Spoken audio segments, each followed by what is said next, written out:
What's up, guys? I'm Tauras from Single Studio, and today I welcome you in another episode of Today in Search Engines. And of course, I will cover 4 exciting news, and I'll share one SEO tip with you guys. And I hope you'll enjoy it and share it and like it. And let's take it away.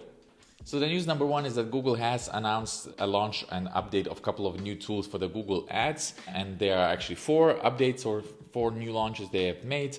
One is about the tool called Test My Site, where you can type in the URL of your site and they will check it for the page speed, the core web vitals, mobile usability and page experience, and so on and so on. So that tool has been updated, so go check it out. Also, if you're running Google Ads for your app, there's a way how you can promote your app in the feed section now of Google, and also you can use deep linking feature. That means that, for example, if you have a shopping app for shoes, so you could advertise a specific shoe option already in your app, and once people click on it, they will first get directed to the app download, and once they install it, they immediately will get redirected to that specific shoe they clicked on, right? So that just increases the user experience, and Google has tested and it has showed that the conversions has went up 2 to 3 times on different occasions. So for example, that's another feature. I will include a link to all the features and the descriptions in a Google announcement below. All right, the news number 2 is that the Google Voice search and Google Voice use has plateaued. So it's not growing as fast as it used to, in previous years. But basically, the experts say that it's just for now. That means the initial hype perhaps is over, but the voice search will be the future. And for us, many SEOs, voice search is a little bit of a scary unknown thing, because we don't know how we're going to be able to market if somebody's looking for dentists in Zurich, and the Google or Amazon device or whatever device will say the best dentist in Zurich is, and tell one name, right? So what about all the other 9 or 900 results you could see, right? With the voice, the user will not even be able to see the rest of the results. But for now, voice search has been slowing down, the growth of the voice search.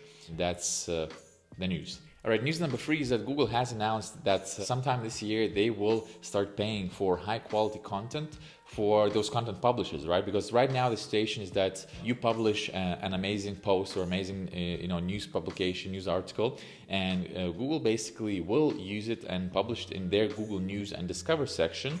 And in a way that Google can now becomes this extra interface on news consumption, because they can gather different articles from all different sources, and then that means that those specific articles or publications might not even receive the traffic, although Google gets the benefit of showing everything, if you know what I mean. So, and that was, the publishers were never compensated for that, right? So Google would take all the content, but they would not give anything back. So, but that is changing. Google is now announcing, this new program where they will select a couple of publishers, or they have a team that will select publishers that they think publish high quality content, and they are testing it now in Germany, Australia, and Brazil, with more countries coming soon, as they say. And basically, some of the publishers will start to get paid. So that's very good news, I think, for the publishers and for the content creators. And perhaps in the future, there will be a way for more smaller bloggers and content creators to earn a little bit from their content as well. So that's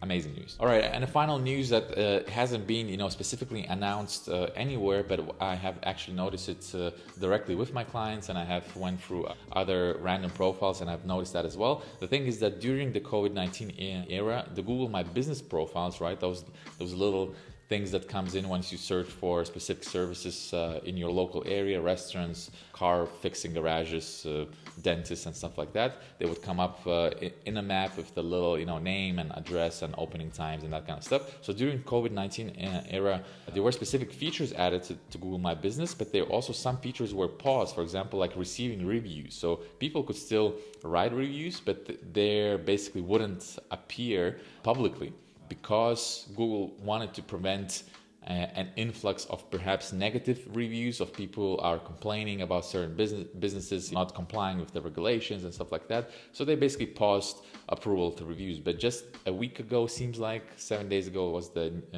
latest review I saw, they are now allowing accepting reviews again. So if you own a Google My Business profile, if you're a local business in a local community in Switzerland, in Zurich, or any other part of the world, you can now again ask for reviews for your customers. And actually in the previous video I talked about how you should ask for reviews. All right, and to end this video, of course, I'm sharing one tip that I think could be useful for practically any business. So the thing is that page speed matters, page experience really matters. You know, there's a lot of studies made, some deny it, some approve it, but by logical sense of view, the faster the speed of the loading of the website, the better user experience. The better user experience, the higher likelihood of conversion happening on your website. That means, however, a lot of website owners do a mistake once they check if my page speed is good or not. First of all, they check it at home or in the office, you know, with the blasting speed Wi-Fi in there, and they're like, okay, it's actually not too bad, you know, like it loads really fast or something like that.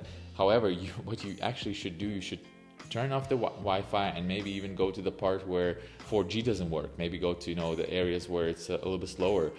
Check there how fast it loads. Then go to 4G area and basically browse your own website using only 4G and see how fast does that load, because that will give you a experience that majority of the users actually experience. Because now, as you know, majority of the search comes from the mobile devices, and mobile devices are a lot used not connected to the Wi-Fi, right? So maybe they are in a commute, in a trams, in a buses, or just walking, or in the restaurants, right, where maybe they don't have the Wi-Fi. So always check your website with the Wi-Fi turned off on your mobile device. So if you want to get the real picture of how fast your website loads and what's the user experience of your website. All right. So that's the tip of the week. I hope you have amazing rest of the week, guys, and enjoy summer. Summer is an amazing time. I wish you a relaxing and nice rest of the week, and I love you, and see you in the next video next week. Bye.